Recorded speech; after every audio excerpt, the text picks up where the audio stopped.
All right. Hello, everybody. Welcome to the Conspiracy of Love webinar on how brands can help fight coronavirus. We have 300 plus people dialing in right now, so we're going to give them a second or so to join us. In the meantime, I'm going to introduce my fabulous co-hosts. In Los Angeles, we have the lovely Menaka Gopinath, who is the president of the IPSOS Social Media Exchange in the United States. Hi, Menaka. Hi. Looks like you are in the Northern Lights region of Los Angeles. Nice Yeah. job of the virtual backdrop. Manik is going to join us to talk about some really insightful research that they've been collecting globally from China, and it gives us a sneak peek as to what may be happening soon in the United States.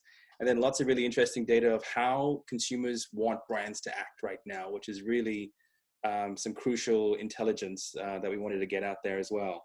So we're going to do that for the first 20 minutes or so, and then I'm going to jump in and do a quick presentation of what we've seen from Conspiracy's perspective that is really excellent examples of brands doing good, and talk about some principles for action that should be followed as well. And then finally, what we're going to do is answer your questions. So if you look at the bottom, we have a Q&A button on Zoom, and if you can actually start going in there and start asking questions as we go throughout. My third and most glamorous co-host, Bobby Jones, live from Brooklyn, New York. Hello, Bobby. Hello everyone. Is going to be looking at your questions, gathering them together, trying to find some common themes so that we can answer as many of them as possible, in the last 20 minutes of what we have to offer as well. So let's get going, because we got a lot to get through today. By the way, after this, we will be sending out a link to everybody so you can download this entire video in full and watch it again. We will also be sending you a page, a URL to our Conspiracy of Love website, where there will be a link to a Dropbox, which will have this entire presentation in PowerPoint, Menaka's presentation as well, and some useful other research that we have. So yeah, let's kick off. So as I mentioned, IPSOS has been in the thick of it, running a lot of surveys and getting a lot of intelligence and insights as to how consumers are feeling right now. And Menaka is going to show us some really interesting stuff. So I'll hand over to Menaka now to take it away. Great. Thanks, Afdel, and thanks for having me, both to you and Bobby. So yeah, as Afdel mentioned, I'm going to talk through some of the things we've been learning at IPSOS, a global market research firm. As Afdel mentioned, I oversee the Social Media Exchange, which is essentially our practice that looks at online communities and social conversations. But today I'm actually looking at conversations and data across everything that IPSOS does, and have really brought together some of the bits and pieces that really help to tell the story. Any of the quotes that you see, though, are coming from our US online communities, and you'll see a lot of them through here because I think it really helps to tell the story. So I thought I'd start first with, this is actually a collage of images that we received from our community members when we asked them how they're feeling about the COVID-19 pandemic and the situation that they're going through at their homes.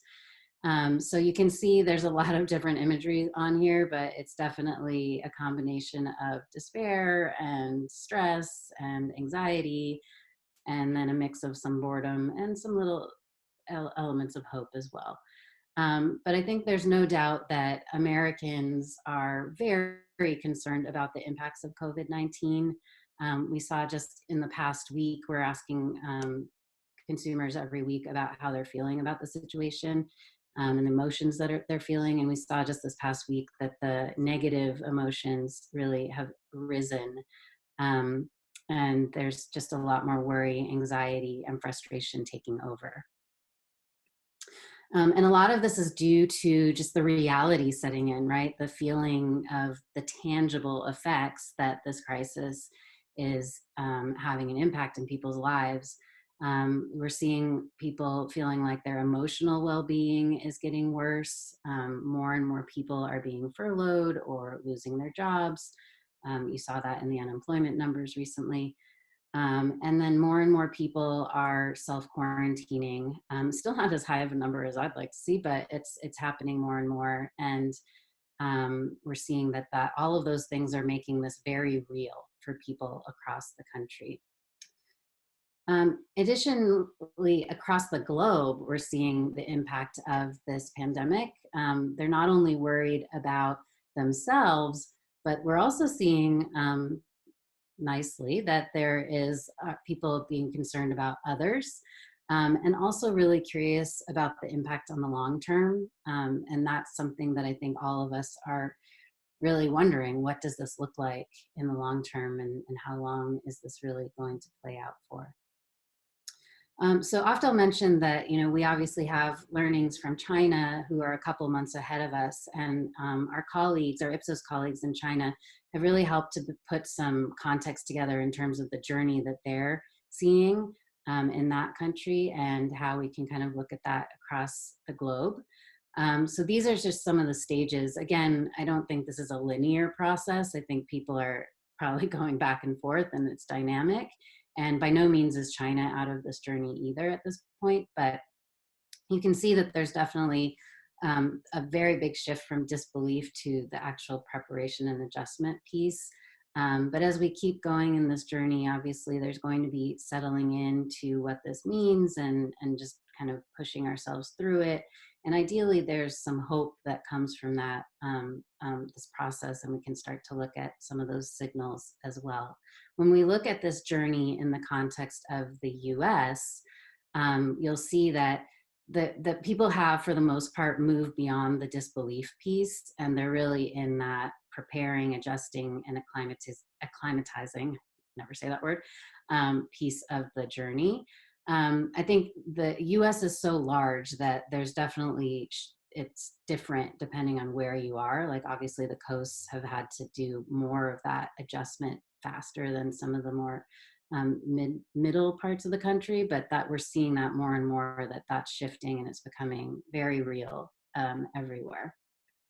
And in the midst of this great change, I think, because of the anxiety and the worry, we're also seeing that people are spending less to brace for the unknown of the future. And that word unknown, I think, is really big, because none of us really know what that future looks like, and what the new normal potentially might be in the long term.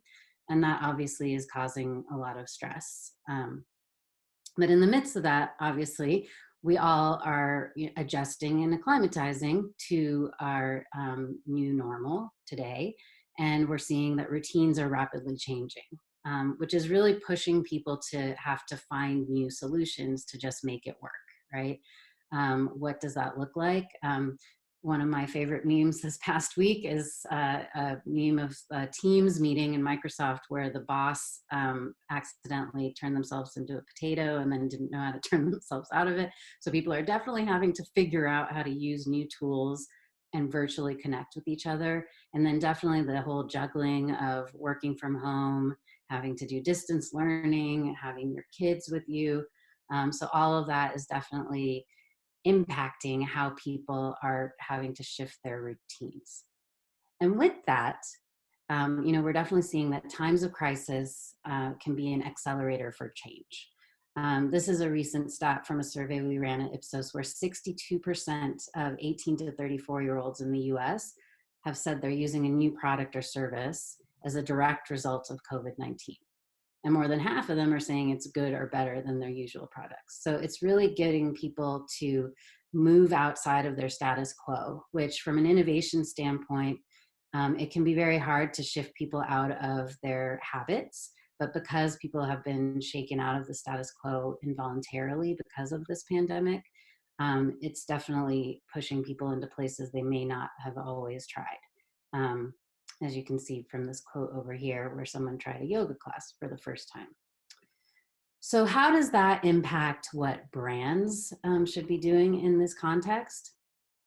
I'm going to just talk about 3 key areas, and then Afdal's definitely going to talk about a lot more tangible examples. But communication, innovation, and support are really the 3 things I'm going to talk about. So the first is, how can brands communicate meaningfully? So you can see from this quote from one of our members, they really say it really well. They want to hear dedication to their customers and to the public. They want to know that brands are supporting consumers and meeting their needs. They want to see that brands are contributing positively in today's society.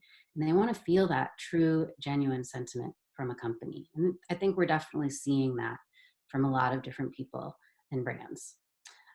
So one thing that I think a lot of brands are grappling with is whether they should still advertise, whether they should still communicate to consumers. And we're seeing overwhelmingly that consumers still want to hear from brands. They don't expect companies to stop communicating. So you can see that, they expect companies to acknowledge the crisis. They want to hear from brands so they know what they stand for. And overall, they're open to advertising in today's climate. I think the piece about tone deaf is really important. It's, they want to make sure that brands are not like ignoring the situation. And if there's advertisements that do seem like they're ignoring it, that's where people start to disagree. In that context, consumers are really looking for brands to help, but not necessarily for more information. So if you look at kind of to what extent do people feel that they have sufficient information to navigate it? I think people feel like they have enough information. There's a lot being pushed out there. It's more that they want brands to be helpful. They want them to help them navigate the crisis and have a social responsibility in the process. And you can see here when we think about like how consumers talk about how they want to feel.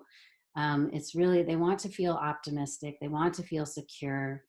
And here's some of kind of the key areas that we saw in that, security and positivity are overwhelmingly driving the feelings that consumers want, and how brands can kind of help to drive that. So to summarize in terms of what that means for advertising and for brands, really 4 key things to consider. One is be active. I think people still want to hear from advertisers. It's just more about having a positive contribution. But going dark might seem like you're just kind of shirking away from the reality of the situation. Be normal. I think we're all going through this literally together. So it's not very often that we can say that. And just being real about that and that situation and that authenticity is really critical. Be current and true. Things are changing really fast and the situation is rapidly evolving. So, hearing from brands, understanding how they're evolving, how they're adapting, all of those things are really critical in this time. And then be the heart. I think because we're all going through this together, it's one of the few times that we all can have empathy for one another and know that there's things that all of us are looking for, whether it be escape, entertainment, support, help, everything that we can, provide to consumers from an optimism and joy perspective is definitely important in this time. All right, so the next section I wanted to talk about quickly is what solutions can brands provide? So I think we're seeing that innovation is ripe for what's going on right now. There's a lot of solutions that consumers and customers and people are looking for right now.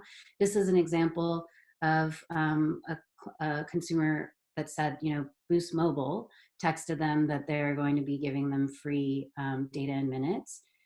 You can see here, she said, made me cry with happiness to feel recognized as a good customer, but more as a person. And that kind of goes to that heart piece that I just mentioned. So across our research, we're seeing that there are a lot of different areas where innovation is really needed right now more than ever.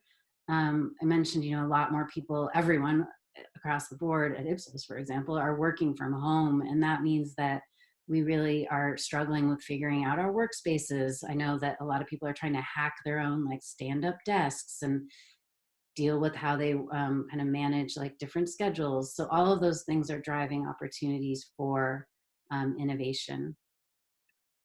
In addition, there's just this, need to share new responsibilities. So with the kids at home or, different things happening within the household, sharing chores. You might not be able to have different helpers or assistants in your house anymore because of the quarantine. So a lot of things are coming up from that. I know for the first time this past weekend, my family put together a chore chart. I know it's bad we haven't done it before, but it's definitely pushing people to have to figure these things out. And then on that similar vein, feeding the family, I think there's a lot of people that are talking about the need to, obviously we're seeing the grocery stores and the empty shelves and all of that, but just creativity with recipes, using things in their pantry. You may have seen Ina Garten, the Barefoot Contessa, said, tell me what's in your pantry and I'll create a recipe for you. So a lot of things from an innovation standpoint coming from that. I'm seeing a lot of restaurants putting together little kits for people. So instead of just getting to-go orders, they're getting kits to cook it at home themselves. So just a lot of opportunity for innovation there as well. Keeping themselves and the family entertained. I think, Afdal will talk about the boredom piece of this whole situation, but keeping people entertained. We're seeing, I think HBO said today that they're going to provide a lot of shows for free in the stay-at-home box office effort. So there's a lot of things that people are looking for. You see in this quote, Michael's craft store is providing good craft ideas. So there's just how we can keep entertained. Staying at home is a big place as well. And maintaining a connection. We're on Zoom right now. I think people are doing a lot of virtual connections. I'm sure I've never had this many virtual happy hours in a week. So it's definitely pushing people to try new tools. There's like the thing where people can come together and play games in a virtual setting. So lots of different things to kind of recreate things that we may have done together in social settings in a more virtual setting as well. And then two other areas that we saw in a lot of our research: shopping with a distance, obviously online shopping. People who maybe have never tried Instacart are trying it, and we're seeing that demand spike. Meal deliveries. So a lot of those things are areas where there's opportunity for innovation as well. And then staying healthy. I mentioned earlier that people are feeling like their emotional well-being is getting worse. Physical and mental health are really top of mind. You saw the quote earlier from the woman who had tried a yoga class for the first time. I think everyone is looking for ways to kind of work through this, manage that anxiety, stay calm, positive, and find clarity and comfort amidst this chaos. And so brands really do have an opportunity to help in that process. And I know Afdal's going to talk about some of the brands that are doing that as well. Okay, so then the last thing I'll just talk about real quickly is how can brands support people in society? And I think we're seeing this across the board, across industries. But you can see in this quote from a member, she's saying, so many examples of brands stepping up: Amazon, Verizon, Louis Vuitton, Ford, across all these different verticals. But what she says at the bottom, I think, is really important. What makes these brands feel so helpful is that they are being customer focused and not profit driven. And this means a lot to the average American who's struggling and panicked as to how they're going to pay bills and put food on the table, all while trying to stay healthy and protected. So I think from a US perspective, right now we're seeing that consumers are they want brands to help them survive. Trust is really about helping me to keep going. This topic wheel here is showing open and unaided responses when we ask them, thinking about brands that you can trust, like who are the brands that you can really trust during this time of COVID-19. And you can see it's a lot of like grocery. Amazon is really big on here. Tech, obviously, because people are using it to connect with one another. And then there's a lot of CPG because of probably toilet paper and Clorox wipes and all the things that people are stocking up on.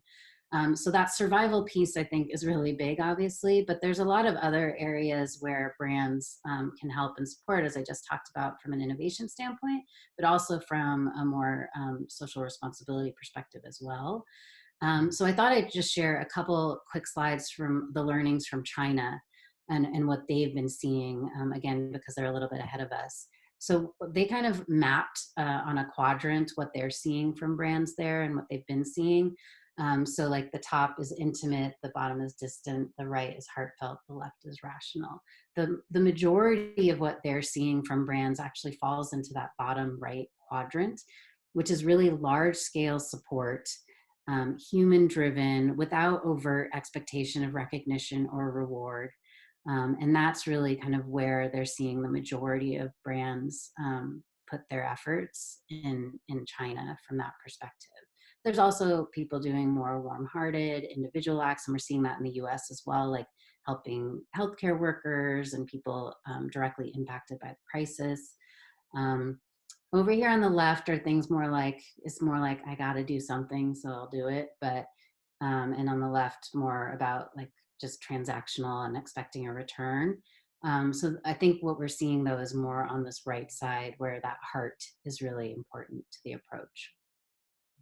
And I'll just end with some examples. There's a lot of brands on here, but these are just a lot of the brands from a China perspective. And what our team there has said is that the brands that really showed that humanitarian support made a real impression on consumers. So you can see everyone from Alibaba to Huawei to Medea to Tencent, just some really great examples of how people are helping in this time. And we're seeing this happening in the US and globally as well.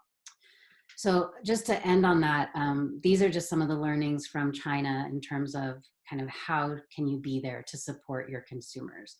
I think number one, don't disappear, and reiterate stability and endurance. So be big, act big, you know, the fact that you're there to continue supporting them, that you are continuing to supply. You know, I think like the Cottonelle is doing the share a square, like those kinds of things, like I need my toilet paper. So just those kinds of things can make a big impact on everyone who's just scared. And just be cautious, I think, of like being too overly opportunistic in that process. Be relevant, be adaptable. Like I said, this is a rapidly evolving situation, and adapt quickly to those needs. We're seeing that with local restaurants who are really adapting quickly to how they manage and how they can sustain business within the confines of not having people be able to go to their restaurants. Be a connector, so show your solidarity and your ability to help drive action. You have a very large voice and a very large reach, and that's powerful. And then finally, be positive.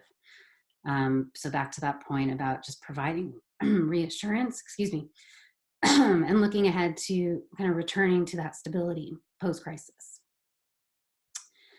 All right, so that's it really. I think I wanted to end on this quote from a member that said, "Take note of the companies helping us during these times, so when we're back to normal, we can support them and not the ones who aren't doing anything." Thank you, Danica. Thank you. That was awesome. Couldn't have said it better ourselves. What's really interesting, I think, when we've been talking about this webinar is because China is giving us almost a peek into the future, right?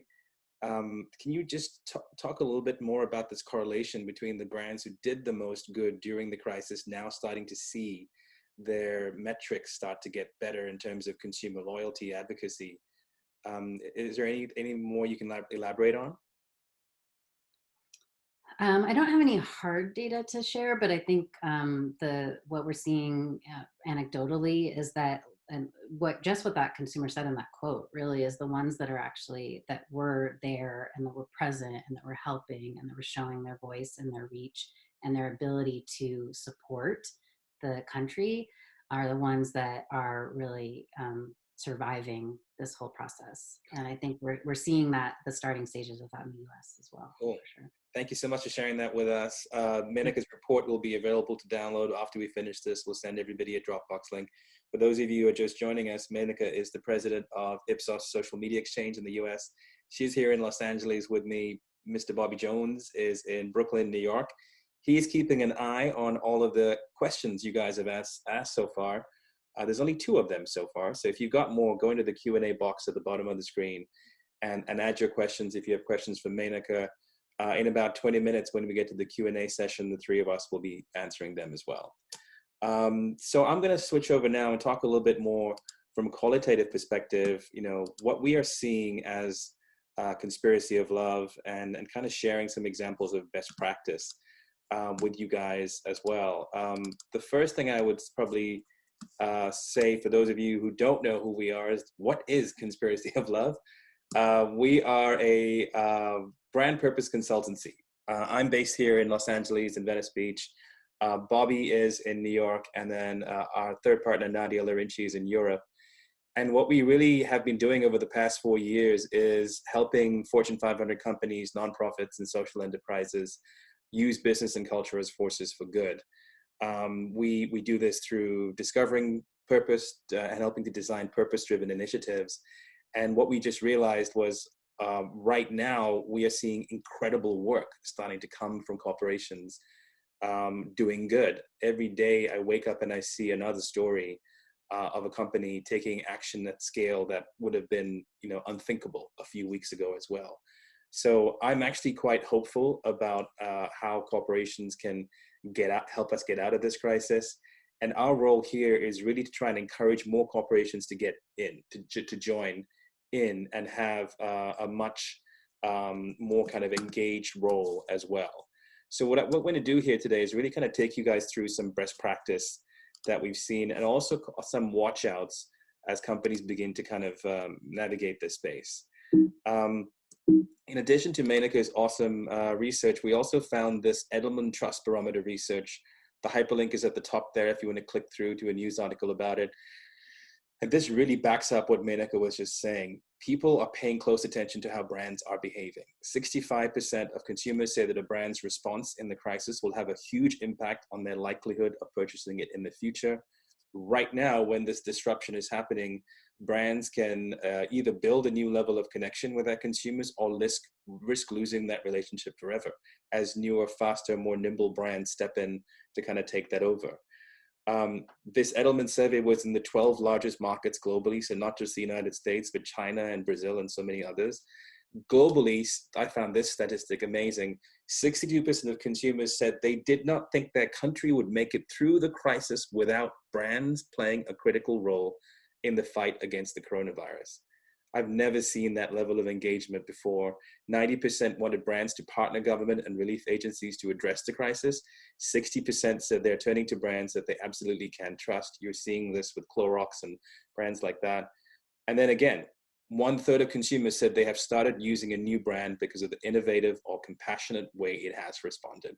So this is a real tipping point for brands to decide how they want to lead with their values and to really show up and be counted, because this is what people are watching now, not what they're saying, but what they're actually doing.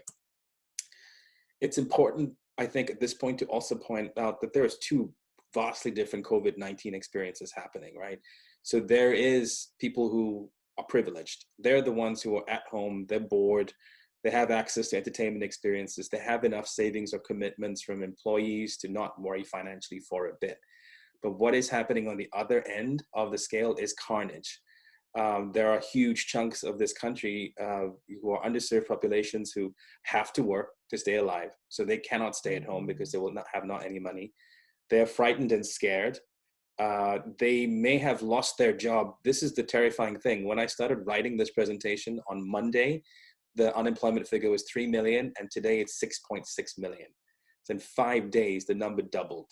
We're about to enter something like 9 or 10% unemployment, which, by the way, is projected to go on until 2021. They have no savings net to protect them, and they may not know where the next meal is coming from. So there's a bubble where there's people who are bored and thinking about the next yoga class, but there's another whole world out there which is really, really in trouble. And I think that's where our feeling is there a way to create things that solve both of these problems at the same time? There's a wonderful quote from a guy called Justin Dillon, who wrote a book called A Selfish Plan to Change the World. Half the world has a poverty of means, the other half has a poverty of meaning. So think about that for a second. The people who are dealing with unemployment and dealing with not knowing where their next paycheck comes from, they're the ones with the poverty of means. The folks sitting at home, bored and frustrated, they're the ones with the poverty of meaning. They're trying to find ways to be, useful to society. And once they get out of the initial shock, and once they get into that place of wanting to do more, we think that's really where there's an opportunity to help. And so this is the challenge that we put to you guys in the community.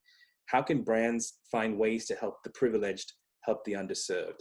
Because we think that by creating models and platforms and concepts that do both at the same time, you can create a wonderful way for people to step up and be citizens in this moment and help each other, with brands being the connective tissue to do that as well. This presentation is really geared around 3 of the principles that we feature in Good is the New Cool, the model, that Bobby and I felt were particularly relevant at this point. This model is from the book that came out in 2016. This model is at the heart of our consultancy, how we advise brands to behave. And so the 3 are: think citizens, not consumers. You're seeing an explosion in citizenship. How can brands help people become good citizens and help their fellow citizens? Don't advertise, solve problems. This one is hugely ironic considering where we are right now. We're going to dive into the role of advertising and creativity and how it can lead to problem solving. And finally, back up the promise with the proof. You can't just talk the talk, you have to walk the walk. What's happening now is that people have an extremely skeptical, critical eye of brands. And they're watching, as Menaka said, to take note of the ones who really behave in an authentic way, as opposed to the ones who are just paying lip service to it. So we're going to walk through those 3 principles and talk about some examples that as we go through. So the first is think citizens, not consumers. When a brand thinks about somebody as more than just a consumer, which is a very narrow transactional way to look at them, but starts to think about them as a citizen, somebody who has a broad range of passions and causes they care about, that brand can have a multi-dimensional relationship with them right now. And what we're seeing is this explosion in humanity stepping up to help their fellow citizens. You're seeing retired nurses and doctors coming online, tens of thousands of them, to say, we're going to step up and be emergency volunteers and put themselves in the front line. We're seeing incredible spontaneous acts of kindness from people looking out for their elderly neighbors and making sure people are okay. So brands can get involved in recognizing these acts of what we call noble citizenry by underwriting and supporting them. We love this idea of caremongering. This may be hopefully the word of the year. It's the opposite of scaremongering. It started in Canada, and it's the idea that spontaneous acts of kindness and care can happen between total strangers as well. There's a video which I'm not going to play in the interest of time, but you guys can watch when we download as well. But we're seeing this manifest itself in things like this website called Kindness of Strangers, which popped up spontaneously. You can go to the URL at the bottom there, and you can donate 30 minutes of your time virtually to help a stranger with anything. It could be just talking to them if they're lonely, or trying to help them do tech support, whatever that is. It's spontaneous acts of kindness in a really wonderful, organic way. A brand that we think has moved very quickly and very admirably to try and get involved is AB InBev. And I don't know if you've seen this spot that they released last week. They decided to redirect $5 million from their sports and marketing efforts to work with the Red Cross to set up, and then also with their sports partners, to make arenas and stadiums available for blood drives. They say 50 stadiums will be up and running within the next 6 to 8 weeks, with about 10 coming online in the next week as well. This is a great example of a brand mobilizing to create a physical experience, albeit one that comes with lots of structural challenges about safety. But we think it's a great way for a brand to recognize the desire for citizenship and get involved as well. I won't play the spot in the interest of time. The next principle is don't advertise, solve problems. When we wrote this in 2016, I think what we were trying to say to brands were, you need to go beyond advertising, and you need to find ways to solve problems in people's lives in ways that then generate that advocacy and love and respect that they need. But right now, there is a much more, I think, blunt message behind this. I know Menaka was saying that people expect brands to, stay in there and be communicating. But right now, there is a debate happening around employment and keeping your fellow colleagues at work. And so one of the things we want to talk about and kind of initiate a discussion about is how much of your media spend should you redirect towards the bottom line? We had a call earlier this week with some CMOs, and some of them were saying, look, what we're doing is returning it as much as possible to enable as many of our colleagues' jobs to be saved. This is backed up by that research from the Edelman Trust Barometer. The first thing that consumers demand of companies is for them to protect the well-being and financial security of their employees, even if it means suffering big financial losses. 52% of respondents said brands must do this to earn or keep their trust, while a further 30% said they hoped brands would do this. Look, this is really tough, right? Because by not spending money on media, you may be creating a ripple effect in those media companies, leading to unemployment there. So it's really down to everybody's judgment as to exactly how much they feel comfortable using and exactly how much they want to put below, back to the bottom line as well, to help save their colleagues. Our view is that if you are then going to spend money, then really think about creating those experiences that are going to help people right now, as opposed to just sticking your existing 30-second spot on there and hoping somebody sees it. So what we've been tracking is almost how brands have been reacting to this moment and trying to solve problems. The first wave of brand reactions that we saw was really brands repurposing their creative. So you saw McDonald's, Nike, Audi, and Volkswagen kind of just making like little humorous kind of pieces of social media or advertising to encourage social distancing. The next wave, which was incredible, was brands repurposing supply chains. Zara offering to make scrubs for Spain's hospitals. H&M, I think, has stepped in the same. Ford to build 50,000 ventilators in 100 days, so repurposing their production lines. Louis Vuitton to start making hand sanitizer. Guess how long before Louis Vuitton hand sanitizer is on eBay for $5,000, but good on them for kind of repurposing these supply chains as well. What we want to see is wave 3. The next wave, which is brands creating experiences that we call at the intersection of useful and delightful. So we're going to go through what some of these could look like to give you guys inspiration as well. Mucinex fighting fake news, so trying to use their social media power, working with McCann to cut through the noise and help elevate the voice of experts in a time of fear. When you have governors on a state level not knowing that COVID-19 can be spread asymptomatically, you can probably know where they should start. But this is an excellent example of fighting disinformation. Google helping connect families and teachers. There is a massive attention gap right now that needs to be filled online. My 6-year-old son spends 90 minutes every morning with his wonderful public school teacher, Miss Dunn. But there needs to be many more platforms that allow this kind of distance learning to be created. Google has done an amazing job here. This is a really great example. Many of the people working on the front lines of treating coronavirus don't have access to daycare. So in Madison, Wisconsin, Epic Systems is transforming its office space into childcare and creche facilities for parents who are working at local hospitals. It's such a simple, heartwarming thing to do, to be able to donate your space to people who need it, people who are on the front lines. Adidas has now launched the Fit from Home Challenge. This is fantastic. They had 360,000 signups. It allows you to basically take up challenges and kind of create at-home experiences. It shows you the demand people have. And then on the cultural side as well, this week, we published a Forbes story about this. MailChimp stepped into the South by Southwest Film Festival cancellation to help short filmmakers. So working with our good friends Kwame and Sophie at Kin, it's incredible impact agency that is out there. They created Support the Shorts, which is an online festival to get out these incredible pieces of film. You can go to Support the Shorts and watch these short films as well. So it's trying to help the culture creators out there as well who are struggling with this.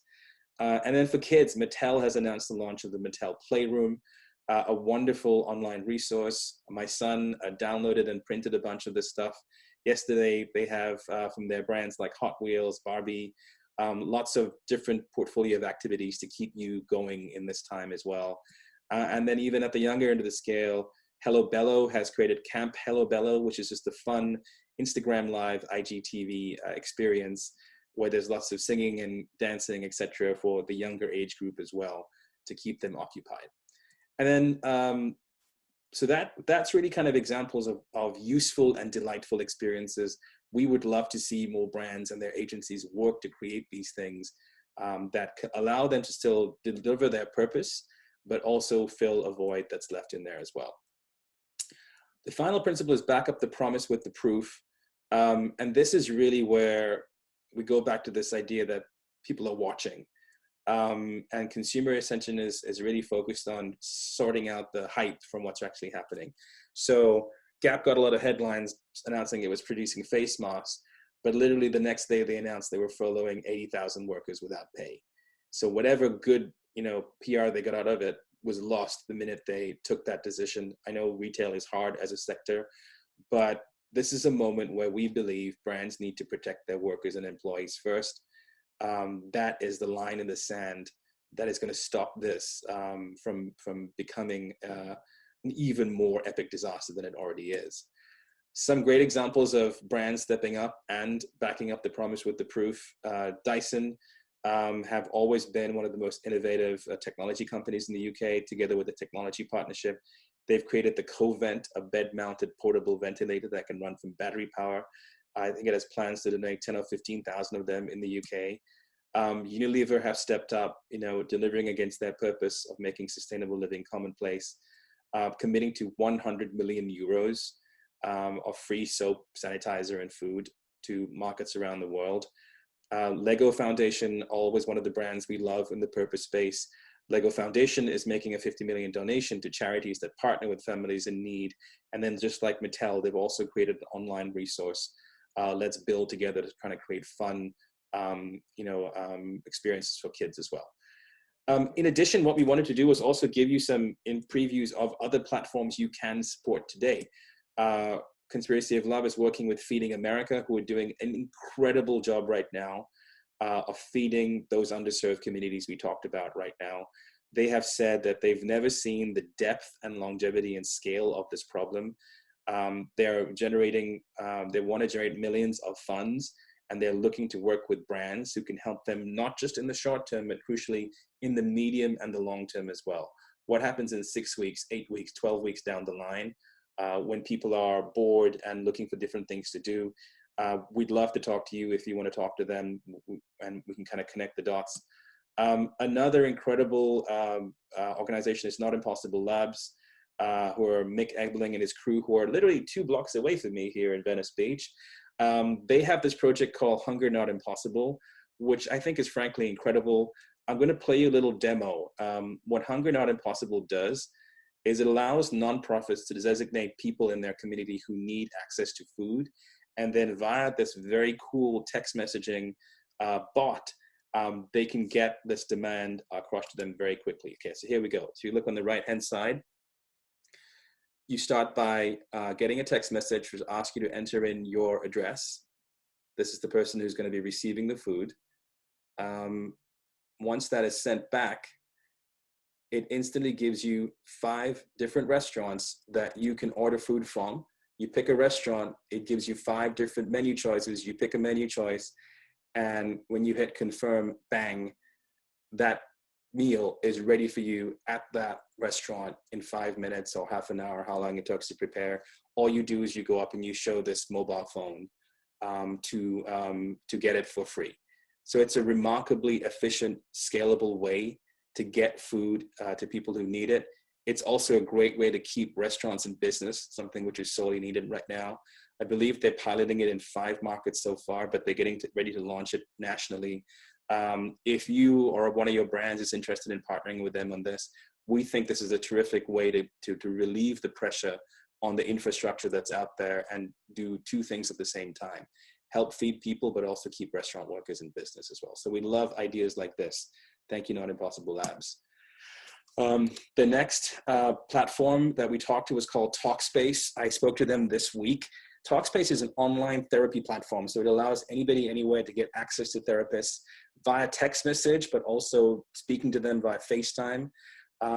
They just announced they're giving 100 years of free therapy to medical workers on the front lines of coronavirus. We would love brands to partner with them to give 100,000 years of free counseling to teens, or 100,000 to elderly people, depending on your consumer audience. They have tens of thousands of therapists all around the world in the United States who can take that. And right now, with the isolation and distress that's going on, we think this is a great platform. We're happy to connect you to them. Be My Eyes is an incredible platform for the blind or low vision community. There's 200,000 people on blind or low vision users on the app who are connected to 4 million sighted users who can help them with day-to-day tasks, just walking around, trying to feel their way through a strange airport or whatever. Brands like Microsoft and Google work with them. And right now they're open to working with tons more brands. Will Butler, the VP of Communities right here in LA, be happy to connect you to him. And then finally, again, on the fun side, there's so many fun at-home experiences worth supporting. D Nice with Club Quarantine on Instagram, doing an incredible job of playing music. Dance Church is super fun. It's through your phone and through your app, through your TV. You can get up there and dance. John Krasinski started a hilarious YouTube channel called Some Good News. We want brands to go out there and support them. Vodka brands should be going to D Nice. Sneaker brands should be going to Dance Church, et cetera, et cetera. So you could find something that is fun and upbeat as well. It doesn't have to be dark and depressing. One principle to keep in mind when you're doing all this, make sure you are the helper, not the hero. Another killer quote from our friend Justin Dillon. Resist the temptation to make your brand the hero of this moment. The heroes are the real heroes, the men and women on the front lines, the doctors, the nurses, the Amazon workers who are keeping our economy going. Make them the hero or make the consumer the hero. Don't make the brand the hero of this. It will come across as self-indulgent. We want to end with a quote that we love that is so appropriate right now. The opposite of hopelessness is helpfulness. If you're feeling down and depressed, try and help somebody else through your work. I guarantee you there is no better way to help those out there as well. We are giving you more resources as well if you want to go do some further reading. And we're always here if you need any help to reach out to us. Or if you hear other great ideas, please send them to us. We're even thinking about making this almost like a weekly broadcast. So who knows, we might be back next week as well. So thank you very much. I'm going to hand over back to Bobby to take over from here. All right, thank you, Afdel, and thank you all for sending in your questions. I'm going to try to go through them and see kind of where there's some themes. I know some of these are more specific to particular industries and so forth. And if any questions that we don't get to, I think we have just by everyone an email address and so forth. So we'll find ways of getting back to you. So I'll dive into the first question is really about from a digital and tech design agency standpoint, should we focus on one specific cause and go deep on that, or should we keep looking for different causes over time in the role that tech and design can play in solving problems? And the advice I would give for this is, and it's a process that we suggest with working with brands and partners, is really start with getting a very clear understanding of where your superpowers are and what you do better than anyone else. And then the second is really start to look at, from an internal standpoint, talk to your employees, talk to the people that you work with every day, and find out where those passion points are. Find out the things that internally as an organization you feel most passionate about. And then once you start to identify what your unique superpowers are in the particular issues that you're passionate about, then you can start to identify the causes that your organization is not only particularly most connected to, but also the ways that you can help solve those problems. And from there, reach out and do some research to find out who are the organizations and people that are on the front lines of these issues that you're really passionate about, and see where your unique gifts and talents can be of service to them. For digital, it may be in helping them become more efficient. It may be in storytelling. It may be in design. There's so many different ways in which all the different talents and skills that you have can be useful. But go through that process of really being clear about what you do extremely well. What are the people that work in the organization passionate about in terms of those issues? And where are the people who need your talents and gifts in order to help solve those problems? The next question, which I'm sure many have, is around long-term planning, particularly during this time, and what that looks like.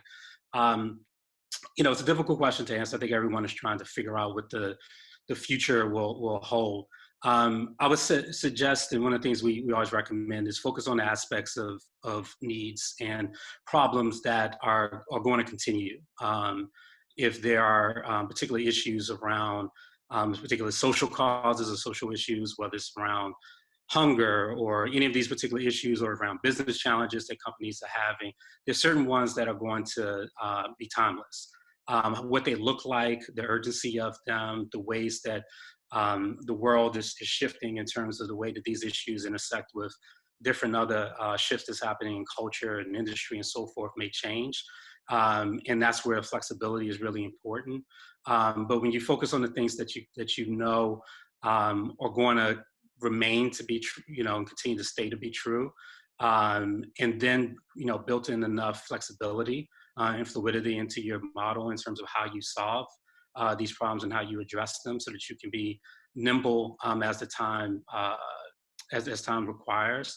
The brands that are able to combine, focus on the areas that they're really good at in anticipating needs and being flexible with how they do that based on circumstance, are the ones that I think are going to continue to be the ones that thrive.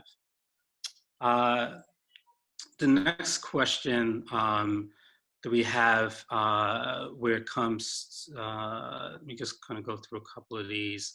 For solopreneurs, to act big in this climate, Apto showed a couple of really good examples of individuals, D-Nice and some of these others, who have just taken what they do and found ways of connecting it to what people were really hungry for in this particular time.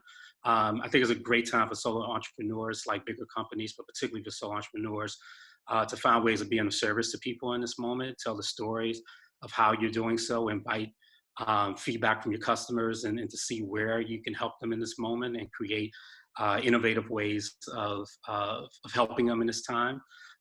Is a great opportunity to build new and more meaningful relationships with your customers, as well as anticipating needs, and really taking advantage of the opportunity to be much more human, much more nimble, much quicker. And I think the solo entrepreneurs, I think as though it's going to be a tough time for many economically, it's a great opportunity to be creative, to pivot, and to find new ways of bringing opportunities to your customers in ways that are unexpected. Some of the other ones that we're seeing. There's a question about sponsorship, which I'm seeing right now, and sports. And I think this is one of the biggest opportunities out there. The question was, sponsorship has been incredibly hardly hit by the pandemic. Who knows when sport with live audiences will be back with us? If you did a survey about what people are missing most, I strongly suspect sport would be in the top 3.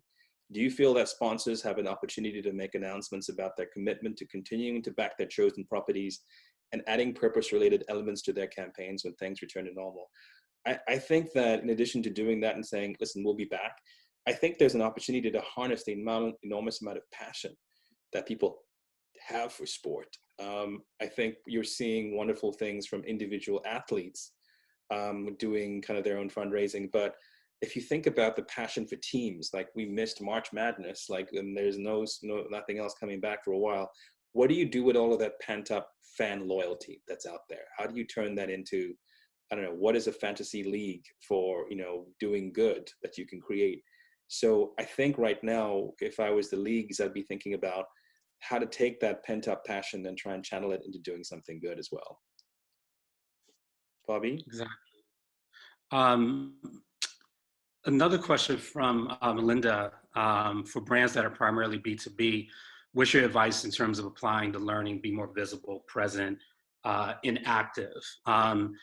I think this is a great time to really have a different type of conversation with your clients and with your customers, and one that isn't necessarily transactional, but one is really have an open conversation about where your clients and where businesses are really feeling the most pain right now. What are the biggest questions that they're dealing with? What are the things that they're trying to figure out?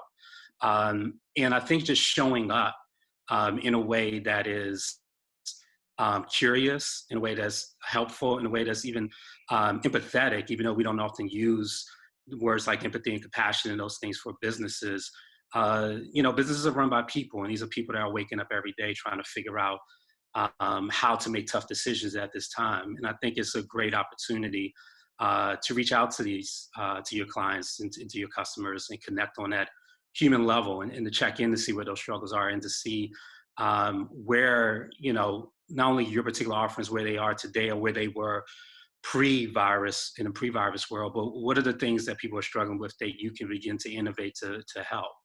And so I think a lot of principles that Menaka talked about in terms of showing up for each other as citizens, I think a lot of those same principles can also apply to how you show up with your customers as well. Yeah. Another question here is about tone. You know, as we think about the potential role of brands in solving problems at the intersection of useful and delightful, how should we be thinking about striking the right tone, especially given that this is such a difficult time for many? How can brands make sure they're not coming across as insensitive or tone deaf if they do choose to go the route of delightful or entertainment with an activation? It's a really tough question when there is no crisis. One of the hardest things a brand, especially a brand in a fun category, like, I don't know, alcohol or chocolate or whatever it has to do, is to be able to talk about a social issue in a way that is respectful to the social issue, but also doesn't puncture the fun of the category and of the brand as well. If you do it wrong and you kind of treat the social issue with triviality, you end up with Pepsi and Kendall Jenner. And if you do it the other way wrong, then you end up with a kind of what is called sadvertising, as I found out, just very black and white, you know, minor key music. And you're like, is this an ad for ice cream? What happened? You know, so tone is hard at the best of times to navigate. I think right now, I think there is some brands out there who do a great job with tone. The toilet paper brand, Who Gives a Crap, if you go and look at their Instagram feed right now, it's full of soothing images of puppies. And they're just saying, relax everybody, we're going to have enough toilet paper for everybody. I think anything that just takes a very humble but lighthearted, tone of voice, I think is a reassuring tone of voice right now, I think would work well. I don't know, Menaka, do you have anything to add on that? Yeah, I was going to say, I think it all comes back to the point where you're saying like the proof behind it. So don't just put something out there with no context. So the Who Gives a Crap is a great example of there is a need. People want to feel calm. They want to find ways to address anxiety. And it doesn't all have to be about, solutions to the actual problem. It could be solutions to me individually and how I am. So we see a lot around escapism and just finding enjoyment. So I think there's definitely ways that that brands can find those opportunities in the tone. But the Kendall Jenner example is right on, like that. We don't want to get into the tone deaf realm. So. Bobby, one final question. Any closing thoughts to wrap it all up? Yes. We're making copies of all the questions, and so for any that we didn't get to, we'll do our best to reach out and address. One quick, I know there's a couple of questions that were around data and analytics and how to use research. Menaka, before we all jump off, can you, anything you want to share in terms of how you and your team can be a resource for anyone that is looking for research and data and ongoing insights on trends as they develop? Yeah, sure. Actually, in the deck, I included a link at the end that we have kind of a real-time page that we're uploading new data to every day. So that's a great place to start to get a sense of what's going on. And there's a curated deck that kind of tells you kind of the key high-level points. The other piece I would say is there's also another POV on there about doing research now, because that's a big question a lot of brands have, is like, should I bother people right now? Like, I don't know if I want to ask them questions. I think we're hearing a lot from consumers and from people that there's almost like an element of like, I feel like I can have an impact. It's something I can have control on, like when everything else feels so uncontrollable. So there's definitely ways to do it. And a lot of it ladders to a lot of the things we've already been talking about today. But there's a lot of resources at that link. So I'd encourage you to start there and definitely reach out with more questions from there. All right, thanks. So I'll end with one quick question, and I'll use it as a closing. Most question was, how do we get this do good trend to be here to stay and become the new norm? And the answer to that is us. You know, we, all of us that's on this call, all of us that are out here working together, that are trying to use this moment and every moment to use our talents and resources to make a positive impact in the lives of others. We're the ones that's going to make this idea of doing good move beyond a trend to becoming the way that we show up, not only as businesses, but also as humans, as citizens, as people that are connected on all the levels that really matter. And so I think, you know, these spaces like this where we come together and we can share what we learn and share our hopes and our struggles, but work together to create the world that we want. That's what we need to do. That's what we'll continue to do in the commitment that we have as a team here, Conspiracy and IPSOS, and all of us. Our commitment is to be allies in that. So thank you for joining us. More to come. Hang in there, and let's continue to do some more good out here in the world. Thank you, guys. Be well and be safe wherever you are. Bye. Thank you. Bye.